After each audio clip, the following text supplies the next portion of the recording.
So when we're looking at deadlift mechanics, one of the cues that often gets misconstrued is packing the neck. So I want to kind of delve into that a little bit, discuss what's actually going on anatomically and why or why not you may want to try this cue out. So with packing the neck, especially in the deadlift or the squat, it becomes crucial when the lifter is very prone to go into hyperextension. So with the spine, anytime that you manipulate a specific section, you typically will get feedback then at another section. So in this case, when you manipulate the neck by taking it into hyperextension, you then will typically have that followed up by some sort of deviation within your lumbar spine as well, kind of your lower spinal segment. So if we can teach someone what it feels like to pack the neck and to achieve a more stable position, that's going to then feed back to the rest of the spine and give you a better lumbar position as well. Another thing, if we're going to talk muscular activation here, anytime we look up, we're essentially destabilizing the neck.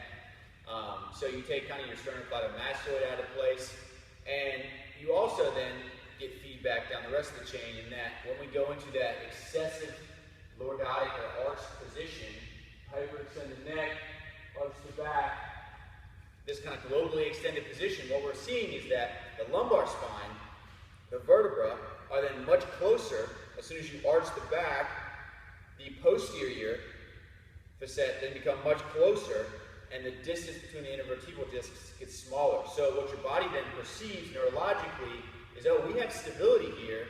That's true, but that stability is from a bone-on-bone articulation, not from muscular tension.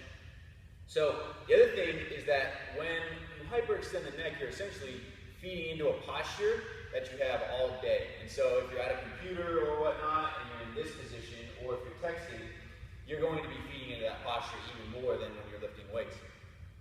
So one of the simple cues to use is to actually make a double chin or make your spine as long as possible all the way up to your neck. And a lot of coaches misconstrue what actually packing the chin means. It's not getting into position and then driving the chin down to whether in this position or anything like that. That's not what packing the chin actually does.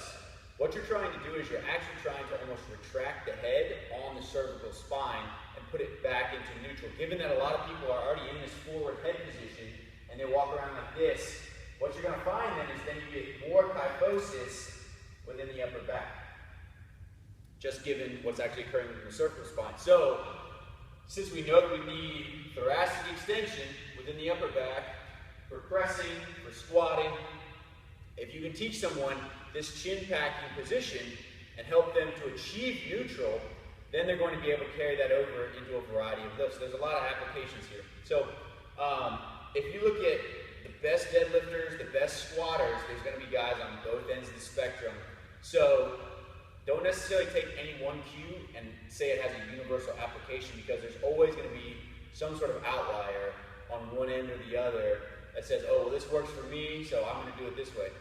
Hey, that's fine. If you've been deadlifting like that for 10 years and you can pull a substantial amount of weight and you don't have injuries or you don't have major compensations that you're working around, that's great.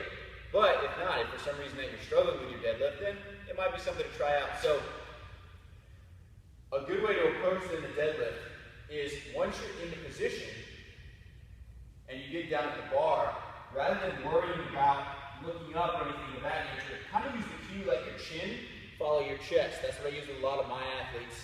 So chin follows your hinge, whatever you can remember easiest. But you kind of set that rib cage with an exhale, take a breath. Chin follows our chest, down to the bar. Make our pull.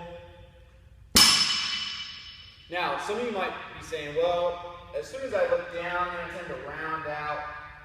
Okay, well that can be true, but if we're making that chin retracted, or we're actually retracting the skull, the cervical spine, what you're going to find is that a lot of people then don't have to remember the cue, oh, chest up, show off the logo on your shirt, because what is actually happening when you push the chin back and you retract the head?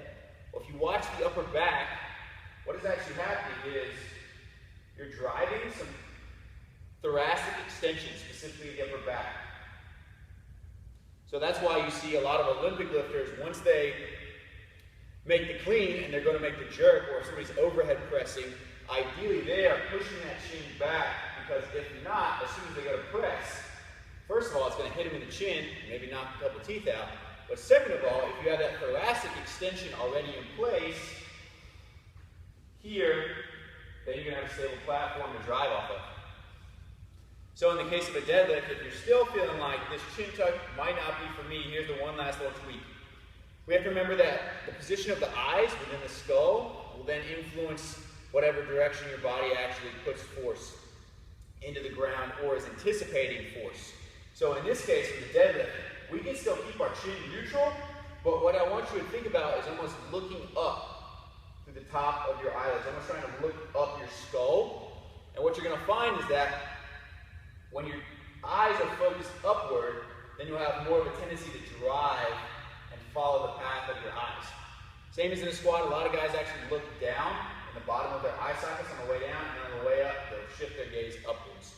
So again, you get a good breath, exhale. Then on here, I'm neutral, trying to make that double chin, trying to make my neck long, not just looking down, but make my neck long, and then look up with my eyes to make my pull. So again, it's a small cue, and you can try it out, play around with it a little bit, but some people don't really understand what it's actually accomplishing. So I hope this video is helpful in helping you to understand that and then maybe implement it within your own programming.